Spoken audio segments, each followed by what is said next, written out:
আসসালামু আলাইকুম। আজকের বাংলা আলাপে স্বাগত। আমাদের আজকের আলাপের বিষয় ২০২৪ শিক্ষাবর্ষে যেসব শিক্ষার্থী সপ্তম শ্রেণীতে রয়েছে তাদের বাংলা বিষয়ে বার্ষিক পরীক্ষার প্রশ্নটা কেমন হবে এ সম্পর্কে আলাপ।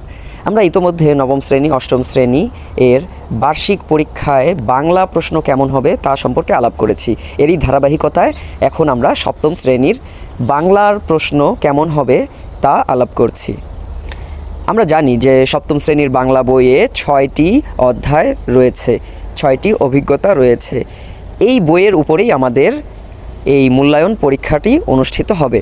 আমাদের মূল্যায়ন কাঠামো হচ্ছে শিক্ষণকালীন মূল্যায়ন 30% এবং সামষ্টিক মূল্যায়ন 70%। শিক্ষণকালীন মূল্যায়ন বলতে এখানে অ্যাসাইনমেন্ট, একক কাজ, দলীয় কাজ, ছক পূরণ, বক্স পূরণ, ফ্লোচার্ট অঙ্কন এই বিষয়গুলো বোঝানো হয়েছে। এবং সামষ্টিক কাজ বলতে বোঝানো হয়েছে যে আমরা বার্ষিক পরীক্ষায় লিখিত যে পরীক্ষাটি দেব।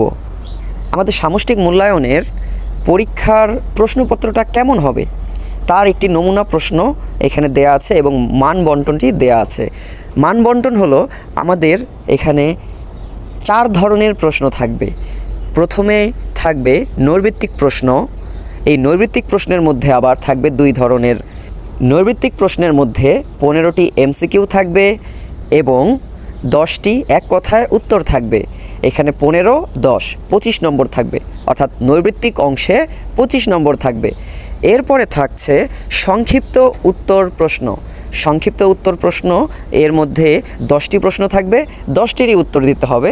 প্রতিটি সঠিক উত্তরের জন্য শিক্ষার্থী পাবে 2 নম্বর করে, অর্থাৎ 10 দুগুণে 20। এইভাবে সংক্ষিপ্ত প্রশ্নের মধ্যে থাকবে 20 নম্বর।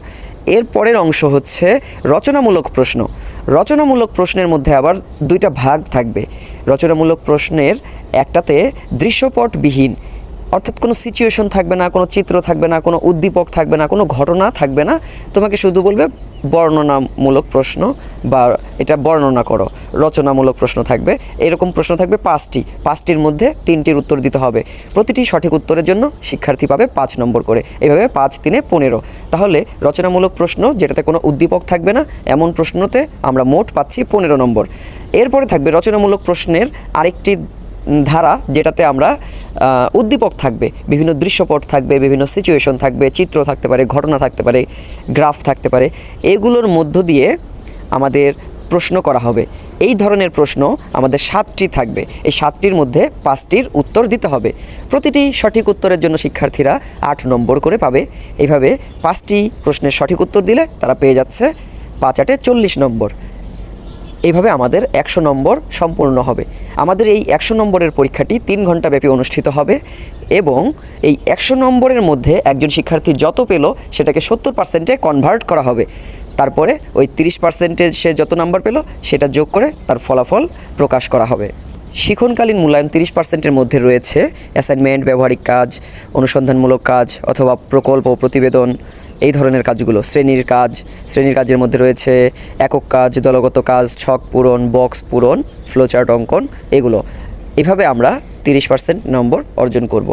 আশা করছি সকলে বুঝতে পেরেছ। এবার আমরা একটি নমুনা প্রশ্ন দেখে নিচ্ছি। এই যে আমরা নমুনা প্রশ্নে দেখতে পাচ্ছি এখানে হলো 15টি এমসিকিউ আছে, 1 থেকে 15 পর্যন্ত এমসিকিউ আছে, 16 থেকে 25 পর্যন্ত এক কথায় উত্তর রয়েছে। এরপরে আছে আমাদের রচনামূলক অংশ। এখানে আমরা দেখতে পাচ্ছি সংক্ষিপ্ত প্রশ্নের উত্তর চেয়েছে 1 থেকে 10 পর্যন্ত সংক্ষিপ্ত প্রশ্নের উত্তর, যার প্রতিটি প্রশ্নের সঠিক উত্তর লিখলে আমরা পাবো 2 নম্বর।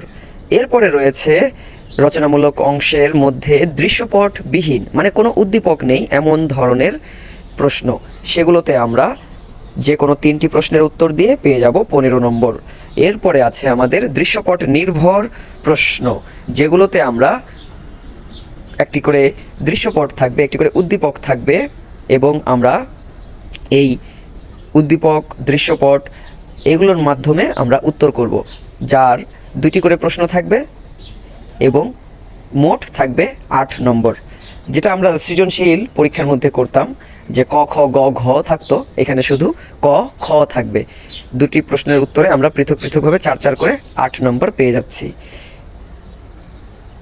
এভাবে আমরা 5টি প্রশ্নের উত্তর প্রদান করলে 5 8 40 নম্বর, আমরা 100 নম্বর পেয়ে যাব। আমাদের পরীক্ষাটি অনুষ্ঠিত হবে 3 ঘন্টা ব্যাপী। আশা করছি ভিডিওটি তোমাদের উপকারে আসবে। তোমরা তোমাদের বন্ধুদের মাঝে ভিডিওটি শেয়ার করে দাও। ধন্যবাদ। আসসালামু আলাইকুম।